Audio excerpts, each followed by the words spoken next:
નમસ્કાર વિદ્યાર્થી મિત્રો, ક્રેક ગુજરાત પોલીસ એક્ઝામ આયોજિત જીકે ટેસ્ટ સિરીઝમાં આપ સૌનું એકવાર ફરીથી હાર્દિક સ્વાગત છે। તો મિત્રો, પ્રદીપસિંહ જાડેજાએ જાહેર કર્યા છે કે 13,000થી વધુની વેકેન્સી 2021માં બહાર પાડવાની છે। અને મિત્રો, તમે ન્યૂઝપેપરમાં પણ વાંચી શકો છો। અને મિત્રો, સૂત્રોથી પણ ખબર મળી છે કે ભરતીની પ્રક્રિયા માર્ચ એપ્રિલથી શરૂ થઈ જશે। તો મિત્રો, અત્યારથી જ મહેનત કરવા લાગો। તો વિથઆઉટ વેસ્ટિંગ ટાઈમ આજના વિડીયોને આપણે શરૂ કરીએ। પહેલો પ્રશ્ન છે કે 22 ડિસેમ્બરના રોજ કયો દિવસ ઉજવવામાં આવે છે? એ રાષ્ટ્રીય ગણિત દિવસ, બી રાષ્ટ્રીય વૈજ્ઞાનિક દિવસ, સી રાષ્ટ્રીય વિજ્ઞાન દિવસ કે ડી રાષ્ટ્રીય ટેકનોલોજી દિવસ?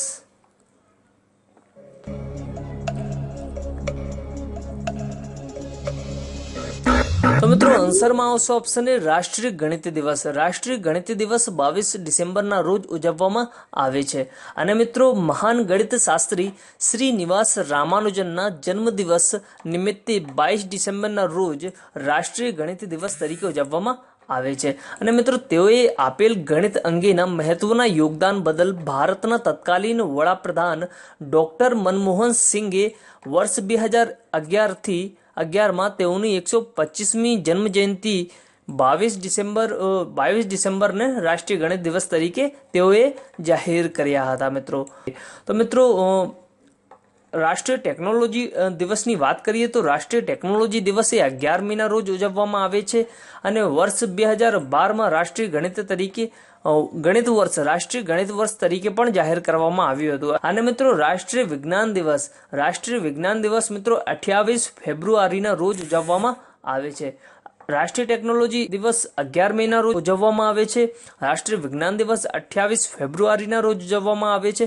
અને મિત્રો, રાષ્ટ્રીય ગણિત દિવસ એ 22 ડિસેમ્બરના રોજ ઉજવવામાં આવે છે। તો મિત્રો, આટલી ઘણી બધી ઇન્ફોર્મેશન તમારી એક્ઝામની દ્રષ્ટિએ ખૂબ જ મહત્વપૂર્ણ છે। બીજા પ્રશ્ન છે કે પ્રજા પાસેથી કર લીધા વિના પૂરના લીધે દુર્દર્શન થઈ ગયેલા તળાવના જીર્ણોદ્ધાર કોણે કર્યો? એ પુષ્યગુપ્ત, બી પર્ણદત્ત, સી સુવિશાખ કે ડી ચક્રપાલી?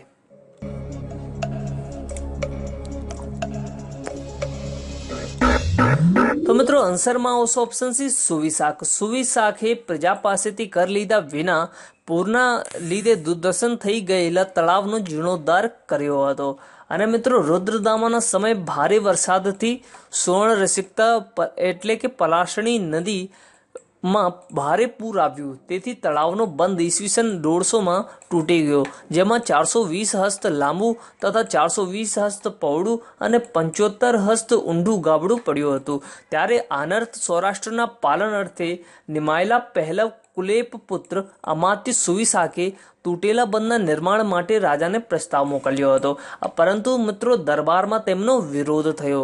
રુદ્રદામા રાજ્યપાલ સુવિશાખે રાજ્યની યશ અને કીર્તિ માટે અને સમારકામ યોજના પાર પાડવામાં મહત્વનો ભાગ ભજવ્યો। તેથી મહાક્ષત્રપ રુદ્રદામાએ કોઈ પણ કર લીધા વિના પોતાના કોષમાંથી ધન કાઢીને ટૂંક સમયમાં જ દુર્દર્શન થઈ ગયેલા સુદર્શન તળાવને વધુ સુદર્શન કરાવ્યું। ત્રીજો પ્રશ્ન છે કે વસ્તુપાલ અને તેજપાલ ક્યાં જન્મ્યા હતા? પાટણ, ધુમલી, ગિરિનગર કે આબુ?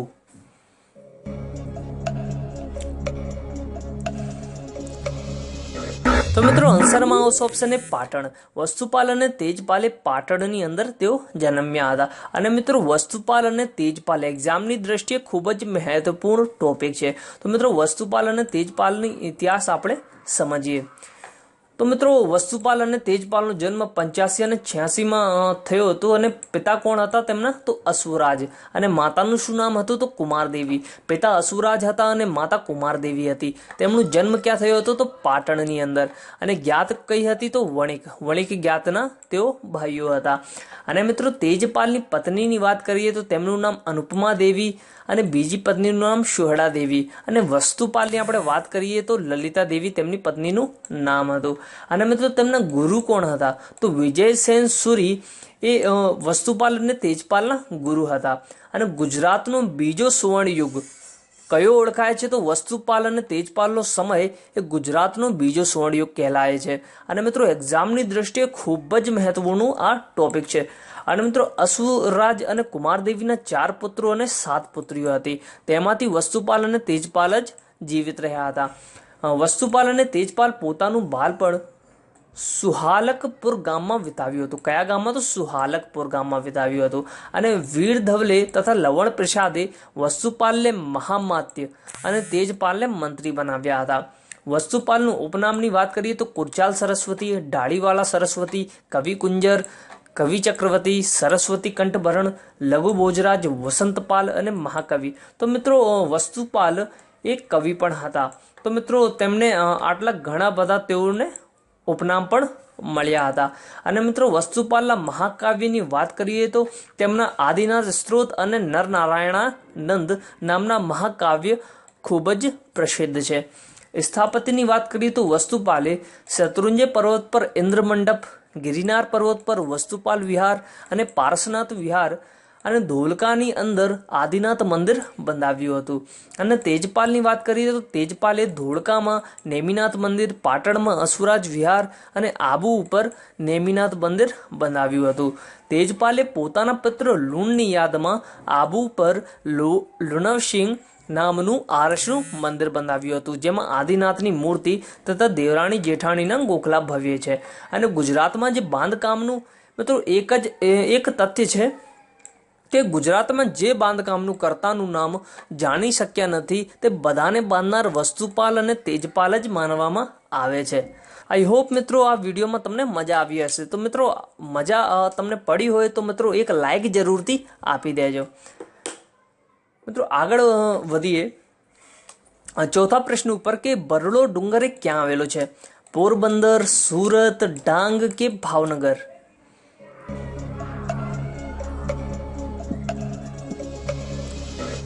તો મિત્રો આન્સરમાં આવશે ઓપ્શન એ પોરબંદર. બરડો ડુંગર એ પોરબંદર જિલ્લાની અંદર આવેલો છે. મિત્રો પોરબંદરની વાત કરીએ તો પોરબંદરની અંદર 3 તાલુકાઓ આવેલા છે, જેમ કે પોરબંદર પોતે જ અને બીજા રાણાવાવ અને કુતિયાળા. પોરબંદર તાલુકા, રાણાવાવ તાલુકા અને કુતિયાળા તાલુકા એમ 3 તાલુકા જ આવેલા છે. અને મિત્રો મહાત્મા ગાંધીજીની જન્મભૂમિ છે. મહાત્મા ગાંધીજીના જન્મતિથિ નિમિત્તે પોરબંદર જિલ્લાની રચના 2 ઓક્ટોબર 1997ના રોજ કરવામાં આવી હતી. અને પોરબંદરને સુદામા નગરી તરીકે પણ ઓળખવામાં આવે છે. અને પોરબંદરમાં પક્ષી અભયારણ્ય આવેલું છે. અને ગાંધી સ્મૃતિ, ભારત મંદિર, બરડો ડુંગર અને કીર્તિ મંદિર પણ આવેલા છે. અને મિત્રો સાંદીપની ઋષિનો આશ્રમ પણ પોરબંદર જિલ્લાની અંદર આવેલો છે. તો મિત્રો આટલી ઘણી બધી ઇન્ફોર્મેશન તમને હેલ્પફુલ થશે. અને મિત્રો 5મા પ્રશ્નની આપણે ચર્ચા કરીએ કે નવસારી એ કયા નદી કિનારે વસેલું છે? અંબિકા નદી કિનારે વસેલ છે, પૂર્ણા નદી કિનારે વસેલ છે, ઔરંગા નદી કિનારે વસેલ છે કે કાવેરી નદી કિનારે વસેલું છે?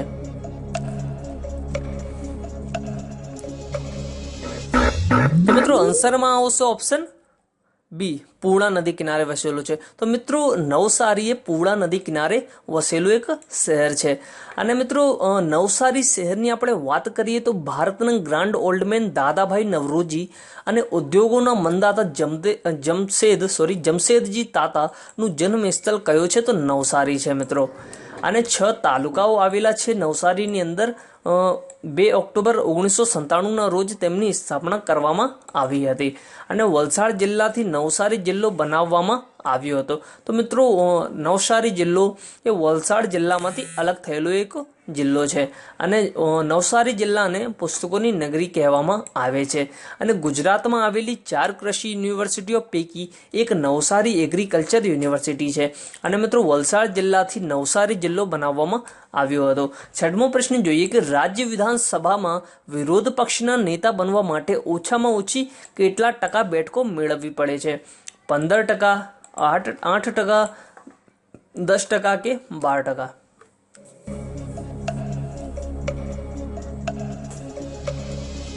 તો મિત્રો આન્સરમાં આવશે ઓપ્શન સી 10%. મિત્રો 10% બેઠકો વિરોધ પક્ષના નેતા બનવા માટે ફરજિયાત છે મિત્રો. સાતમા પ્રશ્નની આપણે ચર્ચા કરીએ કે ભારતમાં લોક અદાલતો નીચે પૈકી કોનો વિષય છે? જિલ્લા પંચાયતનો, કેન્દ્ર સરકારનો, રાજ્ય સરકારનો કે સ્થાનિક પંચાયતનો?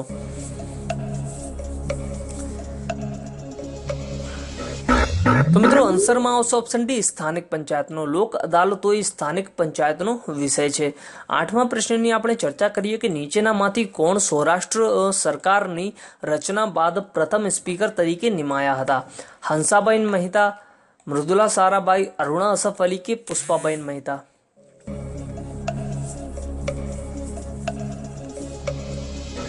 તો મિત્રો આન્સરમાં આવશે ઓપ્શન ડી, પુષ્પાબેન મહેતા. પુષ્પાબેન મહેતા સૌરાષ્ટ્ર સરકારની રચના બાદ પ્રથમ સ્પીકર તરીકે નિમાયા હતા. નવમો પ્રશ્ન છે કે લોકસભાના પ્રથમ અધ્યક્ષ ગણેશ વાસુદેવ માવલંકર હતા, ડોક્ટર બાબા સાહેબ આંબેડકર, ડોક્ટર જીવરાજ મહેતા કે ડી ડોક્ટર રાજેન્દ્ર પ્રસાદ હતા?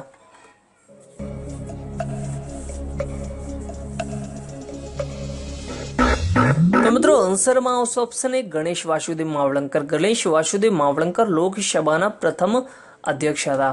દસમા પ્રશ્નની આપણે ચર્ચા કરીએ કે ભારતના બંધારણમાં દર્શાવેલ રાજનીતિના માર્ગદર્શક સિદ્ધાંતો એ કયા દેશના બંધારણમાંથી પ્રેરણા લઈને મૂકેલા છે? આયર્લેન્ડ, ફ્રાન્સ, ઇટાલી કે ઇંગ્લેન્ડ?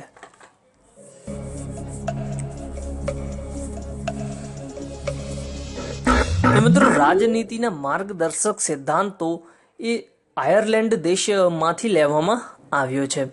11મો પ્રશ્ન છે કે બંધારણ માટેની પ્રારૂપ સમિતિમાં કેટલા સભ્યો હતા? 5, 6, 7 કે 8?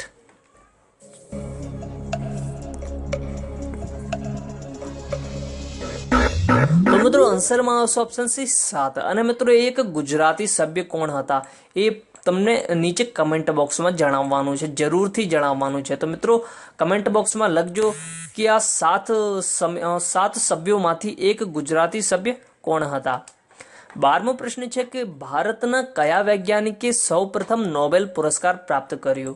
ભારતના કયા વૈજ્ઞાનિકે સૌપ્રથમ નોબેલ પુરસ્કાર પ્રાપ્ત કર્યો? સીવી રમન, ડોક્ટર હરગોવિંદ ખુરાના, સી સુબ્રમણ્યમ ચંદ્રશેખર કે ડી વેંકટરમન રામકૃષ્ણ? તો મિત્રો આન્સરમાં આવશે ઓપ્શન એ, સીવી રમન. મિત્રો સીવી રમનને 1930માં ભૌતિક વિજ્ઞાનના ક્ષેત્રમાં યોગદાન બદલ આ પુરસ્કાર આપવામાં આવ્યો હતો. તો મિત્રો ક્ષેત્ર તમે ખાસ કરીને યાદ રાખજો કે ભૌતિક વિજ્ઞાનના ક્ષેત્રમાં, અને ક્યારે? તો 1930માં. 13મો પ્રશ્ન છે કે આયુર્વેદના પિતા તરીકે કોણ ઓળખાય છે? એ એડવર્ડ જેનર, બી ચરક, સી સુશ્રુત કે ડી હાનેમાન?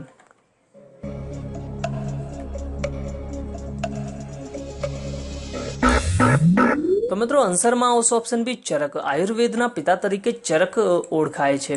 14મા પ્રશ્નની આપણે ચર્ચા કરીએ કે ભૂરી ક્રાંતિ કયા ક્ષેત્રથી સંબંધિત છે? ઈંડા ઉત્પાદન, બટાકા ઉત્પાદન, માછલી ઉત્પાદન કે ટામેટા ઉત્પાદન?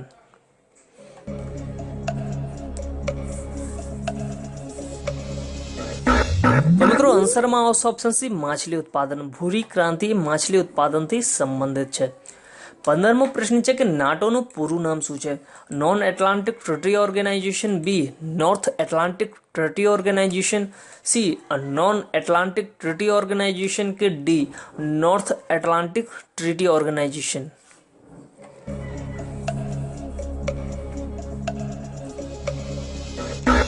તો મિત્રો આન્સરમાં આવશે option D, north Atlantic treaty organization. તો option D is correct answer. 16મો પ્રશ્ન છે કે જ્યારે કોઈ વ્યક્તિ SMS દ્વારા ધમકી આપે છે તો ત્યારે આઈપીસીની કઈ કલમ મુજબ ગુનો બને છે? 508, 507, 504 કે 509?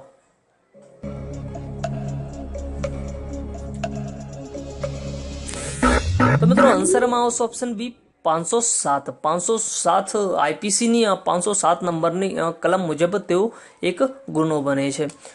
17મો પ્રશ્ન છે કે ગુનાહિત વિશ્વાસઘાતની વ્યાખ્યા એ આઈપીસીની કઈ કલમમાં આપવામાં આવેલ છે? 318, 405, 415 કે 426?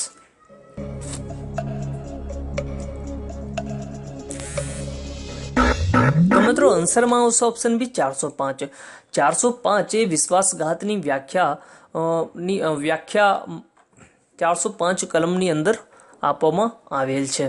18મા પ્રશ્નની આપણે ચર્ચા કરીએ કે નીચે પૈકી આઈપીસીમાં ઇન્ડિયન પિનલ કોડ 1860ની અંદર એ કયા ગુના માટે ખોટી કલમ દર્શાવેલ છે?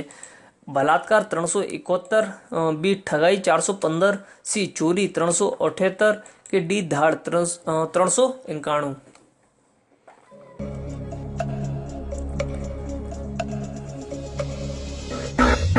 તો મિત્રો આન્સરમાં આવશે ઓપ્શન એ બલાત્કાર 371. એ કલમ ખોટી છે, આ જોડી ખોટી છે. અને મિત્રો આ ત્રણેય સાચી છે. ઠગાઈ 415, ચોરી 378 અને ધાડ 391. મિત્રો 19મો પ્રશ્ન છે કે રમેશના ઘરમાં સુમિત બારી દ્વારા ગેરકાયદેસર પ્રવેશ કરે છે, તે કયો ગુનો કરે છે? તોફાન, ઘરફોડ, લૂંટ કે એક પણ નહીં?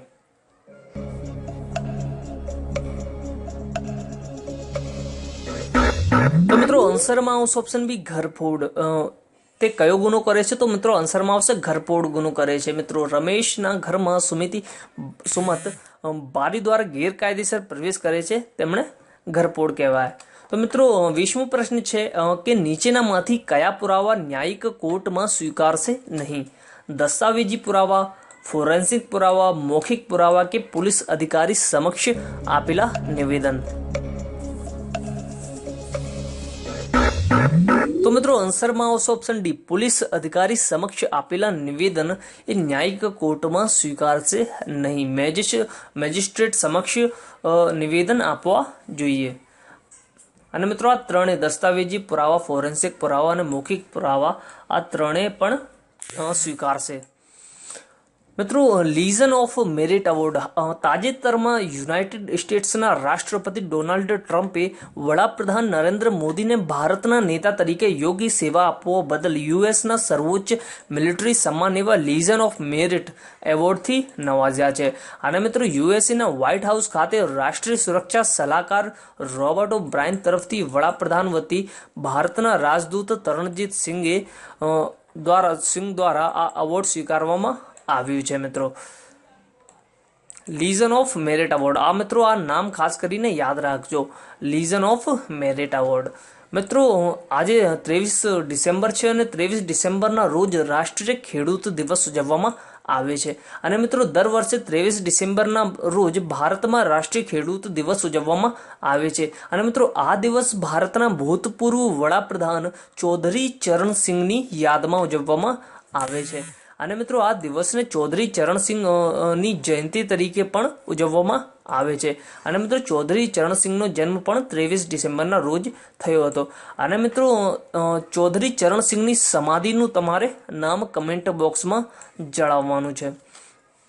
પ્રીવિયસ વિડીયોનું આન્સર છે મિત્રો યુનેસ્કો. ઘણા બધા લોકોએ આ ક્વેશ્ચનનું આન્સર આપ્યું છે અને મિત્રો તમને ખૂબ ખૂબ આભાર. અને મિત્રો એક ક્વેશ્ચન તમારા બધા જ માટે, આ ક્વેશ્ચનનું આન્સર કમેન્ટ બોક્સમાં લખજો. અને પ્રીવિયસ વિડીયો જોયો હશે તો આન્સર તમને તરત જ આવડી જશે કે અંત્યોદય યોજના એ કયા મુખ્યમંત્રીએ શરૂ કરી હતી? શ્રી બાબુભાઈ પટેલ, શ્રી અમરસિંહ ચૌધરી, શ્રી કેશુભાઈ પટેલ કે ઓપ્શન ડી શ્રી શંકરસિંહ વાઘેલા?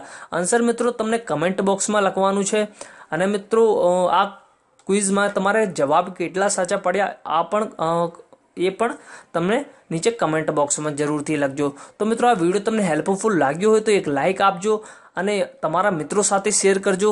અને તમે ચેનલમાં સબસ્ક્રાઇબ કરવાનું બાકી છો તો ચેનલને સબસ્ક્રાઇબ કરી બાજુમાં આવતા બેલ આઇકનને પ્રેસ કરજો, જેથી તમને અમારા આવનારા વિડીયોની નોટિફિકેશન સૌથી પહેલાં મળે. અને મિત્રો નોટિફિકેશન ખાસ કરીને તમે પ્રેસ કરી દેજો. તો મિત્રો ફરી એક નવા વિડીયો સાથે મળીશું. જય હિન્દ, વંદે માતરમ.